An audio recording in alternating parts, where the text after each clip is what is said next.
And that takes us to walkouts, which we realize is probably why most of you are listening. You're intending to engage in incredibly powerful, inspiring walkouts. And the reality there is that in most places, the law requires you to go to school. So schools can discipline you for missing school, but they can't discipline you differently if you're missing school because of a political reason or to convey a particular political message. So another way to think of that is even if they can punish you for your actions, they can't punish you for your ideas. So in this context, most schools probably have some rules that punish you for missing class. But if the ordinary rule is that there would be a light punishment, something short of suspension, but in this context, principals or school superintendents are threatening 3 or 5 or 7-day suspensions for students missing, 20 or 60 minutes of class, that sounds like something we should hear about. That's right. And we've seen that school districts around the country are preemptively saying what they intend to do.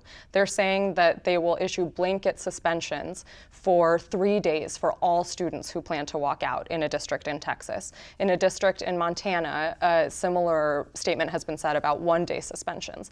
And whether or not that's actually appropriate at the school will depend on your school and school district's policy. So if you're thinking about missing 1 class or 2, check out the policy on unexcused or unauthorized absences. If you're thinking you might want to stay out for longer to really increase the volume of your message, look at the policy for truancy.